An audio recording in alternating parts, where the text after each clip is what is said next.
All right, North Central West Virginia, we're taking a look outside of all of our local weather cams, and it's very beautiful outside right now. It's a great time to go outside and enjoy some of the sunlight because, as we've been saying, we are going to be getting some rain chances later this evening, some thunderstorms. But you know, this is really needed because of the drought conditions. I mean, Governor Jim Justice, he released a state of emergency for the drought conditions, and it's just this ongoing thing we've been seeing. So Kayla, what else can we expect for the remainder of today and going into tomorrow morning? Yeah, we definitely need the precipitation because of afternoons like this where it's very hot. It's not exactly dry. We are quite humid right now. We're seeing temperatures in the low 90s in a lot of our lowland areas, and when you factor in that heat index, it's feeling even warmer. So it's feeling more like the mid to even upper 90s because of that humidity. There's so much moisture in the atmosphere right now, and there are some thunderstorms just off to our west. We're not likely to see thunderstorms in our area until a little bit later tonight. We've got a couple disturbances coming off of this low pressure system that's also caused the precipitation for the earlier parts of this week and will continue to cause precipitation through the rest of this week, all the way into the start of the weekend when this cold front finally reaches us on Saturday. And once we start to get past that, then our conditions will become a little bit calmer. But again, definitely need the precipitation. Now, as for the thunderstorms tonight, we have the potential to see those getting slightly stronger in some isolated cases, mainly in terms of the wind gusts. So a marginal risk for severe weather exists in all of North Central West Virginia through tonight. Not all of us will see severe thunderstorms. In fact, some of us might not see anything at all. But anything that does form has the potential to get a little bit stronger and will remain under a marginal risk for excessive rainfall with that for most of North Central West Virginia.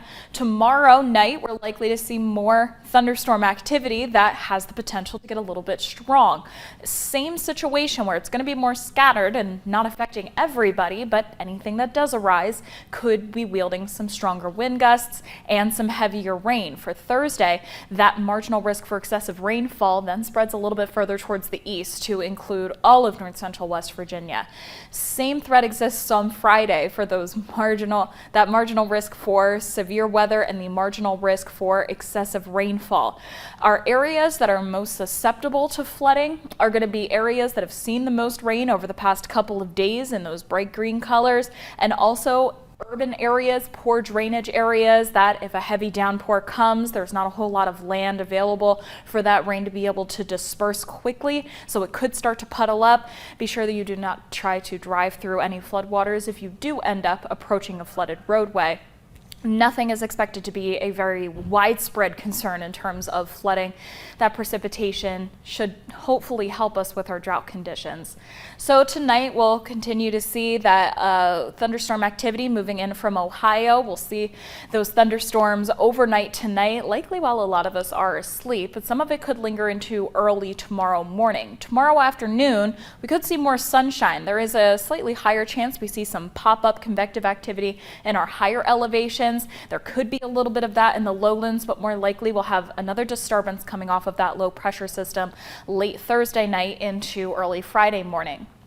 For Friday afternoon, there's going to be a lot of convective activity in the region. There's a chance that that pops up in our area as well. But there is going to be some periods of sunshine with that as well. But the sunshine can also help to increase the severity of those thunderstorms. It helps to give them a little bit more strength. Things will calm down overnight and into early Saturday morning, but by Saturday afternoon, we're back to seeing that scattered thunderstorm activity. This is when the cold front gets closer to us, so things will start to wind down as we head towards Sunday morning.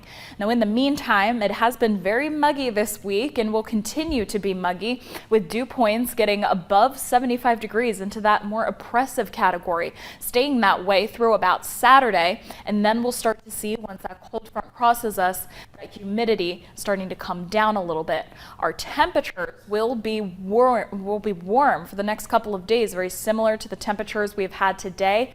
They will take a dip on Saturday, so a muggy but not as warm day in terms of air temperatures. It'll start to warm up as we head into next week, but with a little bit less humidity and less chances for precipitation.